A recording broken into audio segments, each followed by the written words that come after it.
Hello friends, आपका एक बार फिर से हमारे चैनल में स्वागत है। तो आपने देखा था कि पिछले वीडियो में हमने राजस्थान की ज्योग्राफी के अंदर राजस्थान की स्थिति और विस्तार के बारे में पढ़ा था। आज हम उसी टॉपिक को कंटिन्यू करते हुए क्या पढ़ेंगे, राजस्थान के भौतिक स्वरूप। राजस्थान के भौतिक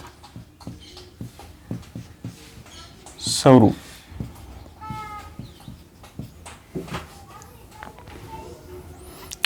अब देखो, पहले राजस्थान का मैप बनाते हैं।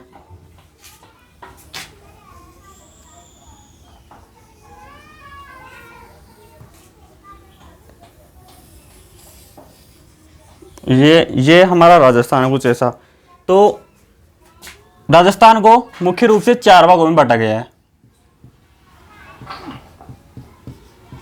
कितने भागों में? 4 भागों में राजस्थान को बांटा गया है। पहला भाग है यहाँ से होकर अरावली गुजरती है। कहाँ से? यहाँ से झुंझुनू पड़ता है, झुंझुनू से यहाँ पर सिरोही तक। यहाँ पर अरावली का विस्तार है। राजस्थान में 550 किलोमीटर है, और हम अगर पूरी देखें अरावली को तो 692 किलोमीटर। यह है अरावली, ठीक है। और यह है हाड़ौती का पठार। तो राजस्थान को मेन 4 तरीकों से बांटा गया है। पहला है मरुस्थलीय प्रदेश,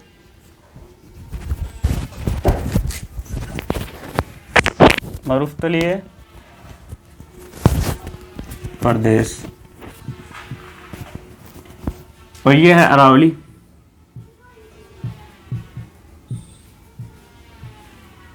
और यह है मैदानी भाग।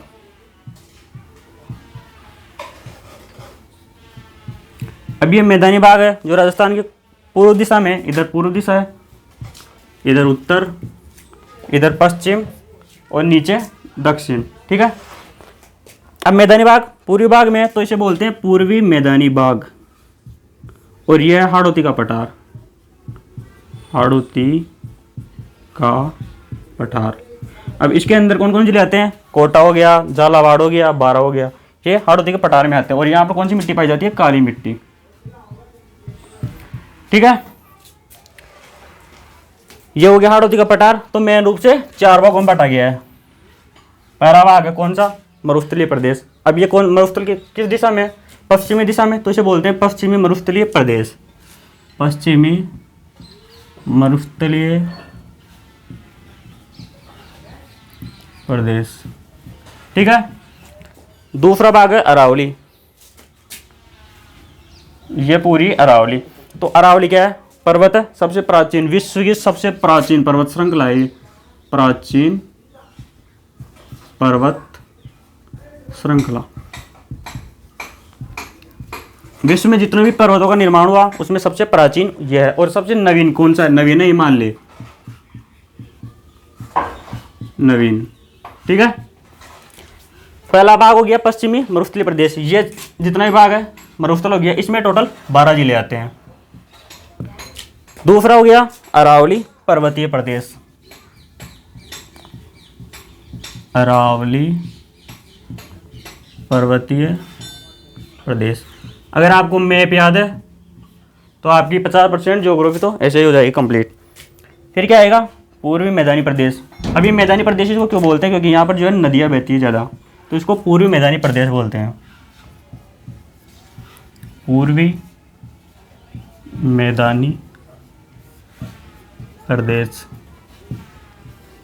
ठीक है। चौथा भाग हाड़ौती का पठार,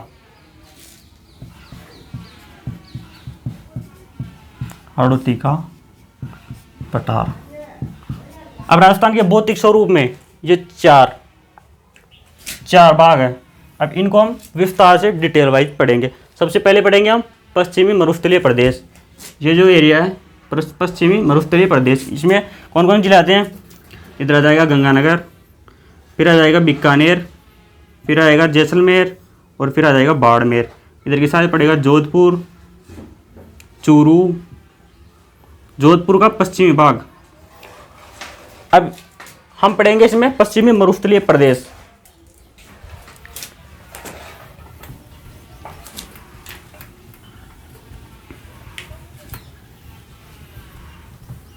अब हम इसमें मरुस्थल को अच्छी तरीके से पूरी डिटेल वाइज विस्तार से पढ़ने वाले हैं।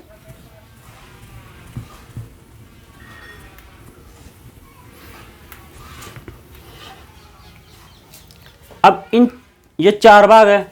इन चारों भागों में से इनमें से सबसे नवीन और सबसे प्राचीन, इनमें से सबसे प्राचीन तो है अरावली।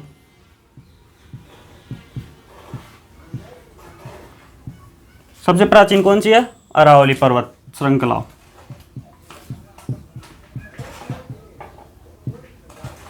ठीक है। इसके बाद में किसका निर्माण हुआ? हाड़ौती का।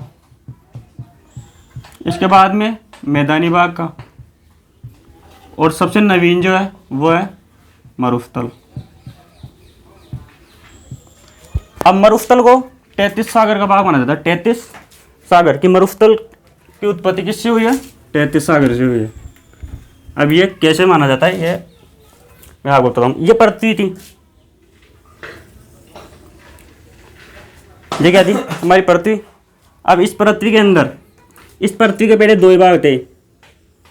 ये एक तो ये था स्थल मंडल, स्थल मंडल, दूसरा था जल मंडल। अब स्थल मंडल के अंदर ये था जल मंडल पूरा, ठीक है, पूरी पृथ्वी के अंदर। अब स्थल मंडल के 2 भाग थे, ये उत्तर में था और ये दक्षिण में, ठीक है। अब ये स्थल मंडल था, इसको तो बोलते थे पेंजिया, और जल मंडल को बोलते थे, ये था 33 सागर, 33 सागर, ठीक है। अब ये ऊपर वाला भाग था, इसको बोलते थे उत्तरी पेंजिया, उत्तरी पेंजिया। नीचे वाला भाग था, इसको बोलते थे दक्षिणी पेंजिया। तो राजस्थान के मरुस्थल की उत्पत्ति किससे मानी जाती है? इससे मानी जाती है 33 सागर से, ठीक है। ये समझ में आ गया?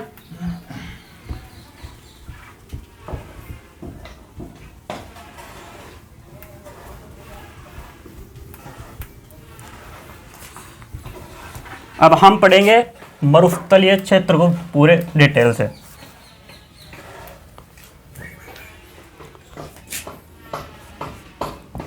पश्चिमी मरुस्थलीय क्षेत्र 12 जिले आते हैं इसके अंदर, मुख्य रूप से कितने जिले आते हैं? 12 जिले आते हैं। उत्पत्ति हुई थी इसकी 33 सागर से, 33 सागर। कौन से? नियोजोइक महाकल्प में।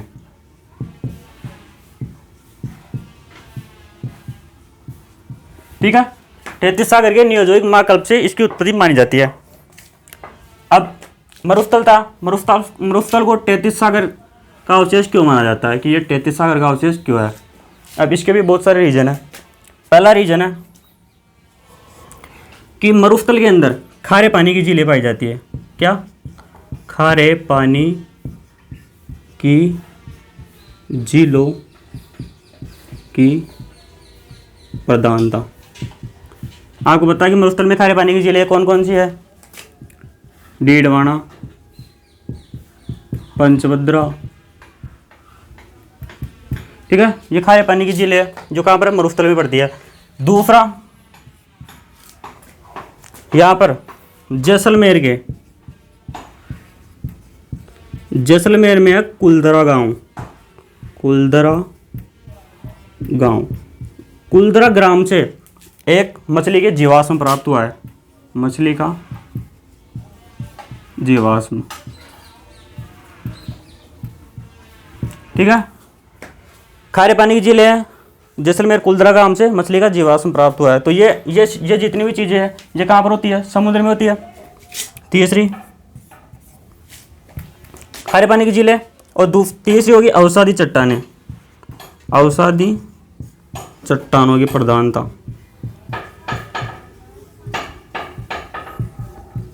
अब अवसादी चट्टानों से कौन कौन सी खनिज निकलते हैं? जैसे तेल हो गया, कोयला हो गया। अब राजस्थान में कोयला कहाँ से निकलता है? कोयला निकलता है बीकानेर से। बीकानेर में खान कोयले की पलाना। कहाँ पर है पलाना? बीकानेर में। ये एशिया की सबसे बड़ी खान है, एशिया की सबसे बड़ी खान। ठीक है। अब राजस्थान के मरुस्थलीय प्रदेश की उत्पत्ति 33 सागर से कैसे हुई है? एक तो खारे पानी की झीलें हैं, जैसलमेर के कुलदरा गांव में मछली का जीवाश्म प्राप्त हुआ है, और अवसादी चट्टानों की प्रधानता जहाँ से तेल, कोयला, खनिज आदि निकलते हैं। और यहाँ पर है Akkalkot fossil park. Fossil park जहाँ पर जीवाश्म रखे गए हैं। ठीक है। तो राजस्थान के मरुस्थलीय क्षेत्र की उत्पत्ति किससे हुई है? 33 सागर के अवशेष मानी जाती है।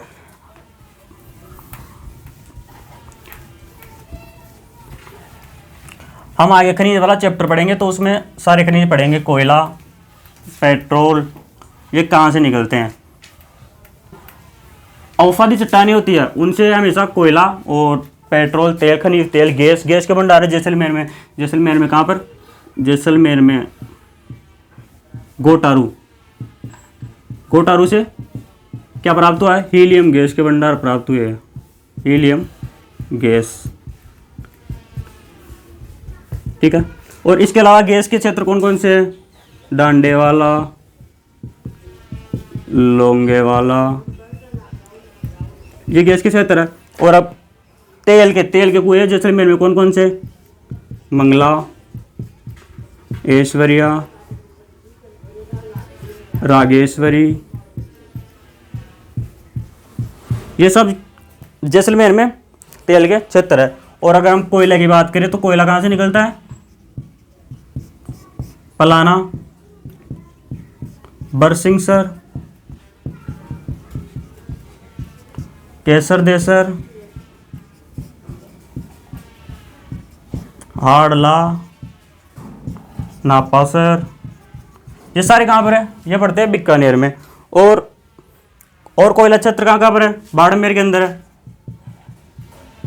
बाड़मेर में कौन कौन से है? कपूरड़ी, जालिपा, गिरल। ठीक है।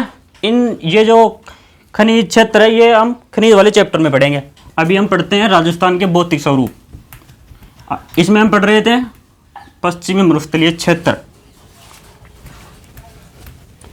अब मैंने आपको ये बता दिया कि 33 सागर से इसकी उत्पत्ति कैसे मानी जाती है।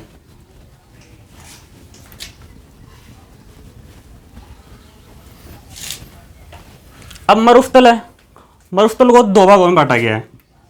कितने भागों में? 2 भागों में। कौन कौन से? एक तो है शुष्क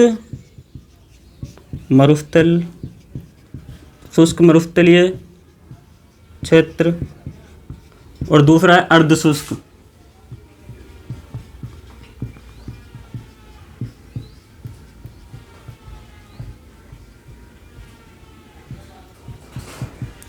ठीक है। शुष्क में कौन कौन से जिले आ जाएंगे? पश्चिमी साइड में कौन कौन से पड़ता है? जैसलमेर आ जाएगा, बाड़मेर आ जाएगा, बीकानेर आ जाएगा, और जैसलमेर, बाड़मेर, बीकानेर, और इसके बाद में जोधपुर का पश्चिमी भाग आ जाएगा, जोधपुर का पश्चिमी भाग। ठीक है। और अर्धशुष्क में इससे चूरू, थोड़ा भाग झुंझुनू का आ जाएगा। तो कितने भागों में बांटा गया मरुस्थलीय क्षेत्र को? 2 भागों में, शुष्क और अर्धशुष्क। शुष्क यानी कि यहाँ पर वर्षा बहुत ही ज़्यादा कम होती है, लेकिन यहाँ पर थोड़ी बहुत वर्षा होती है। यहाँ पर वर्षा होती है लगभग 10 सेंटीमीटर के आसपास, इधर 20 से 25 होती है। ठीक है। अब हम पढ़ेंगे पहले शुष्क मरुस्थलीय क्षेत्र को।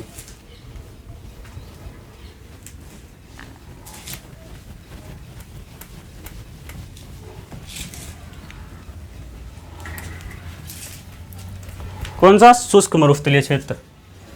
शुष्क मरुस्थलीय क्षेत्र। ठीक है। अब ये राजस्थान का मैप, गंगानगर, बीकानेर, यहाँ पर पड़ता है जैसलमेर, और ये नीचे है बाड़मेर। कौन सा? बाड़मेर। जोधपुर का थोड़ा ये एरिया आ जाएगा, जोधपुर का पश्चिमी भाग। ये सब आ जाएंगे शुष्क में। अब ये शुष्क में क्यों आते हैं? क्योंकि यहाँ पर बारिश जो है बहुत ही कम होती है, वर्षा बहुत ही कम होती है। यहाँ पर, यहाँ से जैसलमेर से 10 सेंटीमीटर वर्षा रेखा गुजरती है। कितनी सेंटीमीटर? 10 सेंटीमीटर वर्षा रेखा। मतलब यहाँ पर 10 सेंटीमीटर के आसपास ही बारिश होती है। यहाँ से अरावली आ जाती है फिर इधर की साइड में। ठीक है। शुष्क मरुस्थलीय क्षेत्र। अब इस शुष्क मरुस्थलीय क्षेत्र में जैसलमेर के अंदर क्या क्या पाए जाते हैं, इनको हमें विस्तार से पढ़ना है। अब यहाँ पर क्या होता है जैसलमेर में?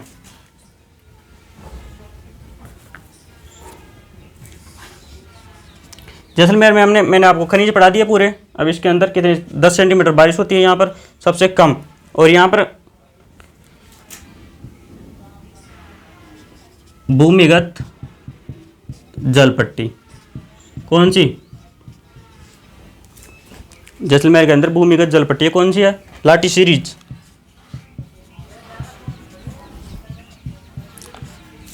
अब इस भाग को हम पूरे डिटेल से पढ़ेंगे। अब लाठी सीरीज क्या होती है?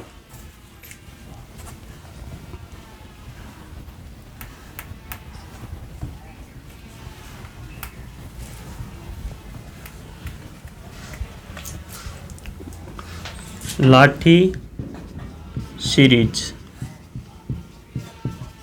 कहाँ पर? जैसलमेर में।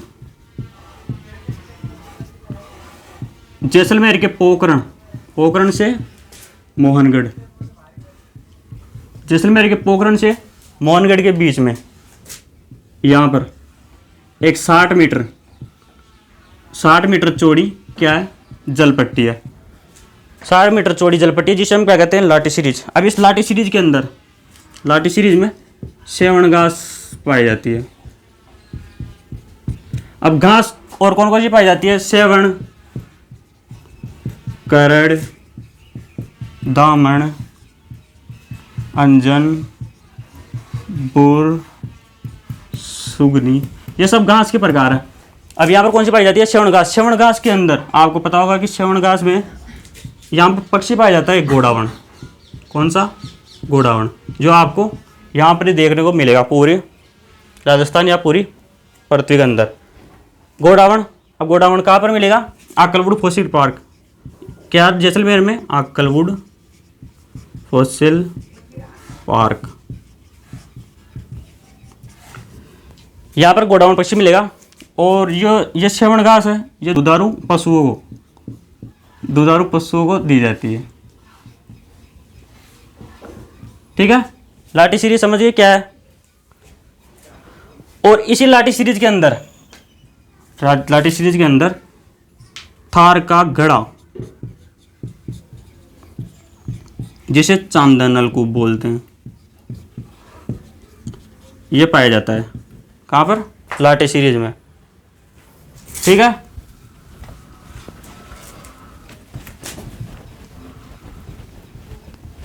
अब इसके अलावा बाड़मेर के अंदर, अब बाड़मेर की बात की जाए,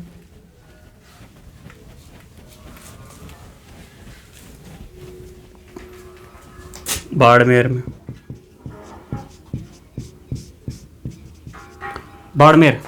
के अंदर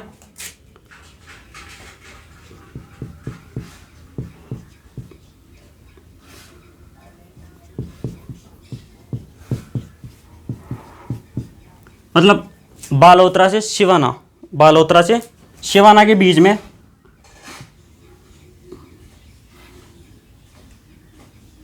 यहाँ पर पड़ेगा शिवाना, बालोतरा। बालोतरा से शिवाना के बीच में ये गुंबदाकार पहाड़ियाँ पाई जाती है। क्या पाई जाती है? गुंबदाकार पहाड़ियाँ। ये है गुंबदाकार पहाड़ियाँ। गुंबदाकार पहाड़ियाँ पाई जाती है जिन्हें क्या बोलते हैं? 56 की पहाड़ियाँ। 56 की पहाड़ियाँ। अब इन 56 की पहाड़ियों पर यहाँ पर एक टेम्पल है। कौन सा? हल्देश्वर महादेव।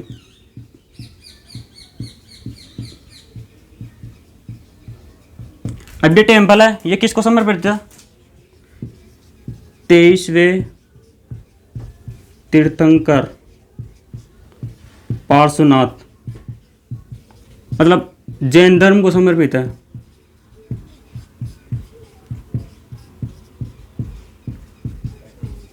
अब पश्चिमी राजस्थान के अंदर यहाँ पर सबसे अधिक वर्षा होती है, इसलिए इसे हम क्या बोलते हैं? पश्चिमी राजस्थान का माउंट आबू भी बोलते हैं। अब कहाँ पर हल्देश्वर महादेव? बाड़मेर के अंदर बालोतरा, शिवाना से बालोतरा के बीच में जो गुंबदाकार पहाड़ियाँ पाई जाती है उन्हें बोलते हैं 56 की पहाड़ियाँ। और यहाँ पर 23वें तीर्थंकर को समर्पित हल्देश्वर महादेव का मंदिर है जो जैन धर्म को समर्पित है। और यहाँ पर सबसे अधिक वर्षा होने के कारण इसे पश्चिमी राजस्थान का माउंट आबू कहते हैं। ठीक है।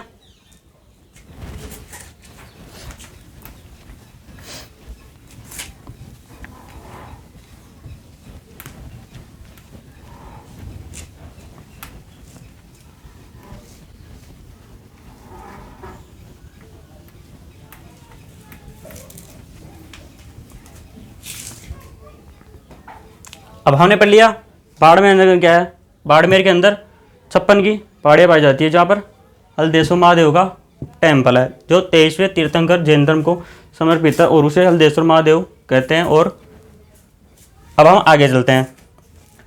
अब हम आगे बात करें इसमें, तो इसमें कौन सी मिट्टी पाई जाती है? मृदा। इसमें पाई जाती है मरुस्थलीय मृदा, मरुस्थलीय लवणीय मृदा, लवणीय मृदा जिसको बोलते हैं एंटीसोल, वो यहाँ पर मुख्य रूप से पाई जाती है। मरुस्थलीय लवणीय मृदा पाई जाती है जिसको हम एंटीसोल बोलते हैं। वैज्ञानिक भाषा में क्या बोलते हैं? एंटीसोल। और इसके अलावा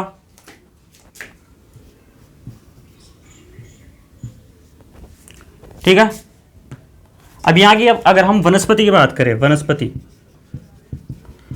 कौन सी पाई जाती है? शुष्क मरोद्भिद,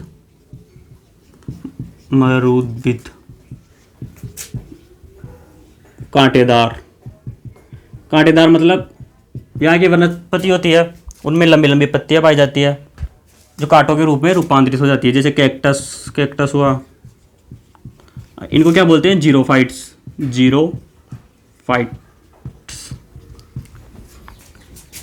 ठीक है। वनस्पति जीरोफाइट्स। मृदा कौन सी पाई जाती है? मरुस्थलीय लवणीय मृदा जिसे हम एंटीसोल बोलते हैं वैज्ञानिक भाषा में। अब ये मरुस्थल का विस्तार पढ़ेंगे हम कि मरुस्थल कहाँ कहाँ फैला हुआ है। विस्तार,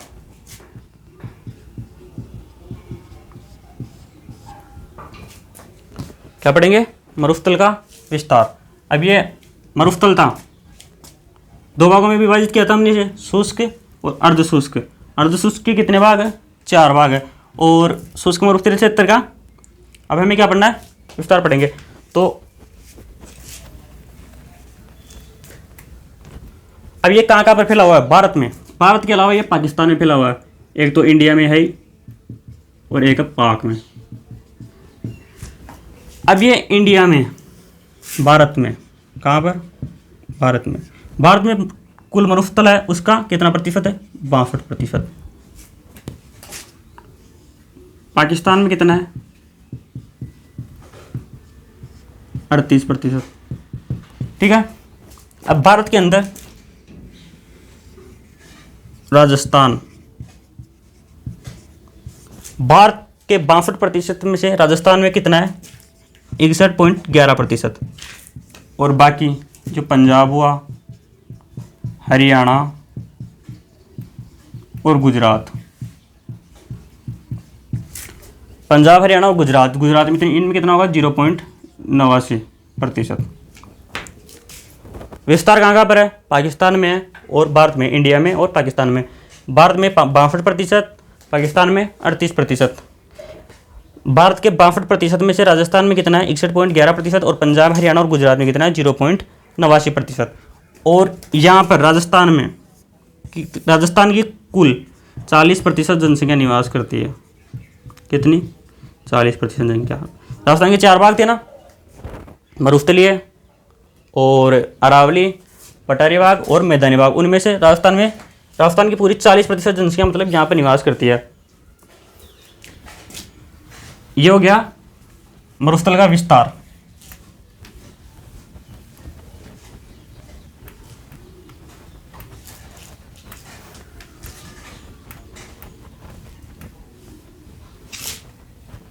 अब हम पढ़े अर्ध शुष्क मरुस्थलीय क्षेत्र। और एक चीज और याद करना, शुष्क में खड़ीन जो है वो जैसलमेर में जल संरक्षण की विधि है। जल संरक्षण, ये क्वेश्चन काफी इंपॉर्टेंट है। क्या है खड़ीन? जैसलमेर में जल संरक्षण की एक विधि है जो किसने शुरू की थी? पालीवाल ब्राह्मणों द्वारा।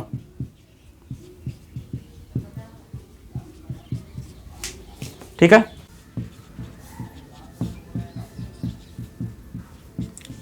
एक है हमादा। अब हमादा क्या होता है? हमादा है पथरीला क्षेत्र। पथरीला क्षेत्र कहां पर? फलोदी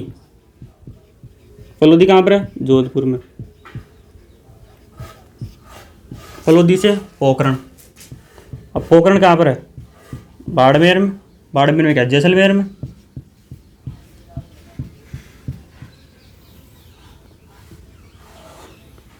और एक बाड़मेर के अंदर, कौन सा? बालोतरा। पोखरण से बालोतरा, बाड़मेर से फलोदी के बीच में जो ये क्षेत्र है त्रिभुजाकार, इसे कहते हैं हमादा। ये क्या है? पथरीला क्षेत्र है। तो पथरीला क्षेत्र के होने के कारण यहाँ पर सोलर एनर्जी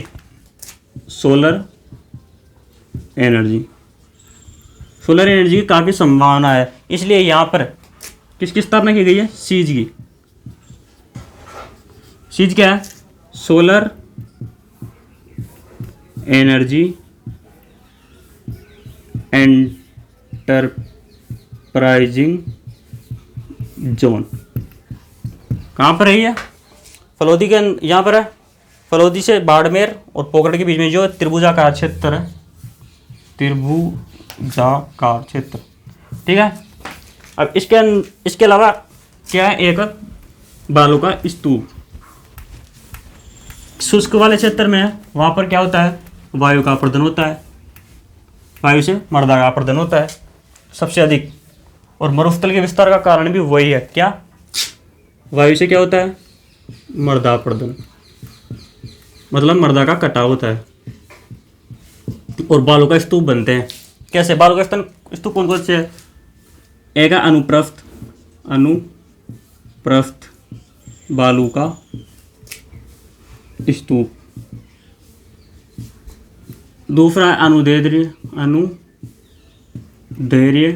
बालू का स्तूप। तीसरा है बरखान। इसके अलावा भी होते हैं, कैसे?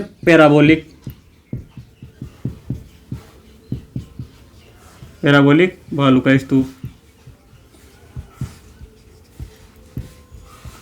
और छोटे बालू का स्तूप होते हैं जिन्हें हम बोलते हैं सब्र काफिज। और इसके अलावा ताराकार बालू का स्तूप।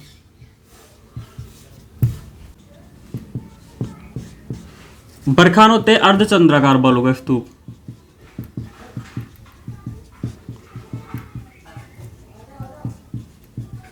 ठीक है। अब सबसे ज्यादा मरुस्थल का विस्तार जो है यही करते हैं, मरुस्थल का विस्तार। ठीक है। और इसके अलावा कौन से थे? सब्र काफिज। अब ये झाड़ियों के साथ सब्र काफिज। ये झाड़ियों के आसपास में बनते हैं।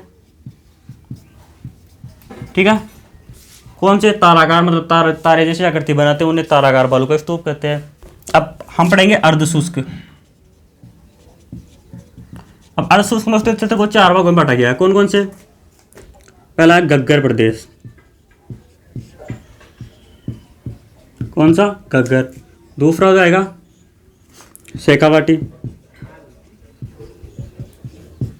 तीसरा गोडवाड़ प्रदेश। और चौथा हो जाएगा नागौरी उच्च भूमि। घग्गर प्रदेश में कौन कौन सी जिले आएंगे? ऊपर हनुमानगढ़ आ जाएगा एक, और गंगानगर आ जाएगा।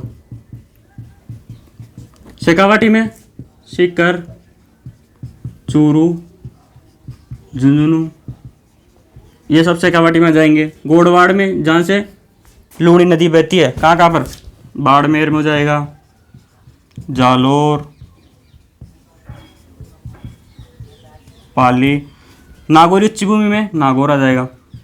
अब हम इन्हें एक एक करके पढ़ना है। सबसे पहले पढ़ेंगे हम घग्गरीय प्रदेश। कौन सा? घग्गरीय प्रदेश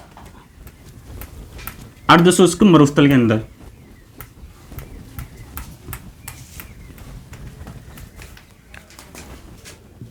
यह राजस्थान था, यहां पर पड़ता था गंगानगर, और इधर की साइड है हनुमानगढ़। ठीक है, अब घग्गर नदी कहाँ से निकलती है? यहाँ से निकलती है। कहाँ पर? हिमाचल प्रदेश। हिमाचल प्रदेश से घग्गर नदी निकलती है, यहाँ से आती है, हनुमानगढ़ में प्रवेश करती है, गंगानगर तक जाता है इसका पानी। ज़्यादातर ये हनुमानगढ़ में रह जाती है, लेकिन और ज़्यादा पानी आ जाता है तो गंगानगर में आ जाता है। अगर इसमें बाढ़ आ जाती है तो इसका पानी यहाँ तक पहुँच जाता है। यहाँ पर क्या? पाकिस्तान के फोर्ट अब्बास तक।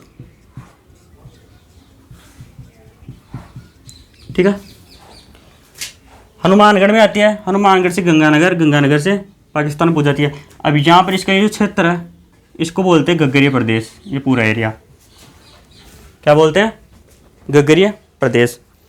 अब पाकिस्तान में इसको जानते हैं हकरा बोलते हैं इसको, इस नदी को क्या बोलते हैं? हकरा। हिमाचल प्रदेश से निकलती है और ये बात क्या गलत है? अब आपको बताओ कि हनुमानगढ़ में यहाँ पर घग्गर नदी के किनारे कौन सी सभ्यता है? कालीगंगा। मतलब जितनी भी नदियाँ थी उसके पास में सभ्यताओं का विकास हुआ था। हनुमानगढ़ में कौन सी सभ्यता है? कालीगंगा सभ्यता है, घग्गर नदी के पास में। अब इसे यहाँ पर हनुमानगढ़ के अंदर इसको बोलते हैं नाली। हनुमानगढ़ में इसे नाली के नाम से जानते हैं। ठीक है, घग्गरीय प्रदेश हो गया जहाँ पर घग्गर नदी बहती है। घग्गर नदी कहाँ से आती है? हिमाचल प्रदेश से। हनुमानगढ़ गंगानगर में आती है, लेकिन ज़्यादा पानी आ जाता है तो पाकिस्तान तक पहुँच जाती है। पाकिस्तान में हकरा बोलते हैं, हनुमानगढ़ में नाली बोलते हैं। ठीक है, दूसरा था कौन सा? शेखावाटी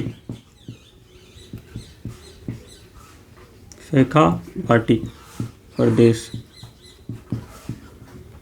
कहाँ पर? सीकर, चूरू, झुंझुनू। अब यहाँ पर कौन सी नदी बहती है? यहाँ की मुख्य नदी है कांतली नदी। अब कांतली नदी का उद्गम कहाँ से होता है? सीकर जिले से। सीकर खंडेला की पहाड़ियों से, खंडेला की पहाड़ियाँ, खंडेला पहाड़ी से निकलती है। अब कांतली नदी के किनारे पर भी सभ्यता है। कौन सी? गणेश्वर सभ्यता कहाँ पर है? कांतली नदी के किनारे पर बसी हुई है। अब गणेश्वर सभ्यता कौन सी सभ्यता थी? ताम्रकालीन। मतलब यहाँ पर तांबे से बनी वस्तुएं अधिक मात्रा में प्राप्त हुई है। ताम्रकालीन सभ्यता।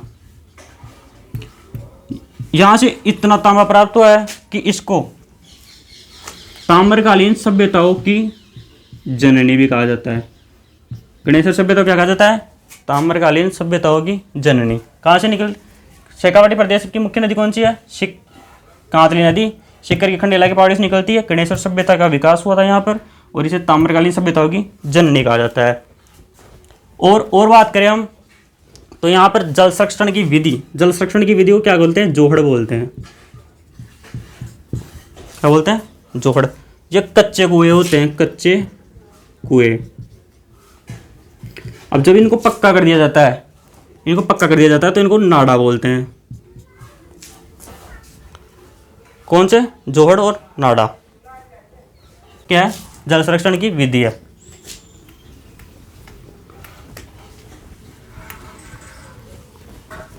तीसरा भाग था कौन सा? नागौरी उच्च भूमि। नागौरी उच्च भूमि। अब यहां पर 3 श्रेणियां पाई जाती है। कौन कौन सी? मांगलोद श्रेणी, जायल,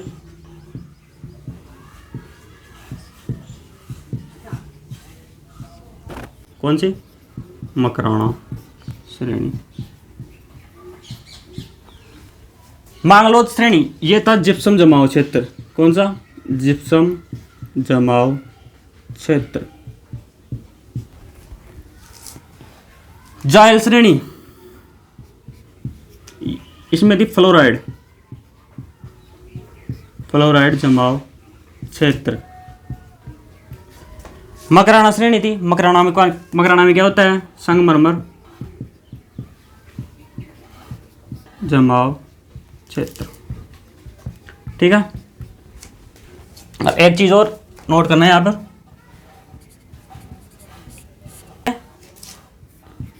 नागौर के बीच में नागौर के बीच में जो जिप्सम जमाव क्षेत्र है, कौन सा? जिप्सम जमाव क्षेत्र। इसे क्या कहते हैं हम? बीकानेर, इसे बोलते हैं हार्डपन। क्या बोलते हैं? हार्डपन। और एक और याद कर लेना इसमें, अजमेर से नागौर के बीच में जो फ्लोराइड जमाव क्षेत्र है उसे बोलते हैं कुबड़ पट्टी। मतलब यहाँ के पानी में जो है फ्लोराइड की मात्रा अधिक है, जो यहाँ के लोग जो है कुबड़े हो जाते हैं, उन्होंने कुबड़ पट्टी कहा जाता है। ठीक है।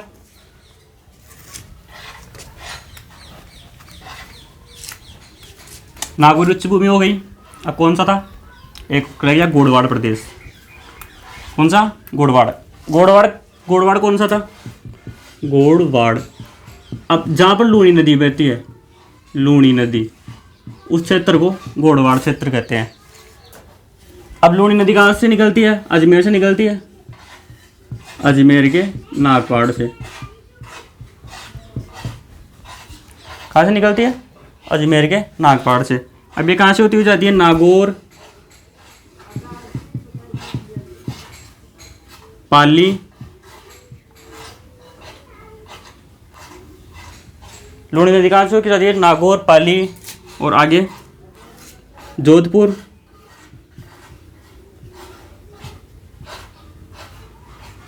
बाड़मेर, जालोर। ठीक है। इधर से कहाँ पे चली जाती है? अरब सागर की तरफ चली जाती है। अब अजमेर, नागौर, पाली, जोधपुर, बाड़मेर और जालोर। अब इसे जालोर में क्या कहते हैं? जालोर में इसे कहते हैं रेल। क्या कहते हैं? रेल। अब इसका डाल किस साइड है? यह राजस्थान था, यहाँ से ये राजस्थान, ये उत्तर, दक्षिण, पूर्व और पश्चिम। अब लूणी नदी कहाँ पर बहती है? इस साइड से बहती है, तो ये कौन सी दिशा है? दक्षिण पश्चिम। अब अगर राजस्थान का ढाल पूछे तो राजस्थान का ढाल किस साइड पर है? तो किधर है? दक्षिण पश्चिम है, मतलब लूणी नदी इधर की साइड में बहती है। ठीक है।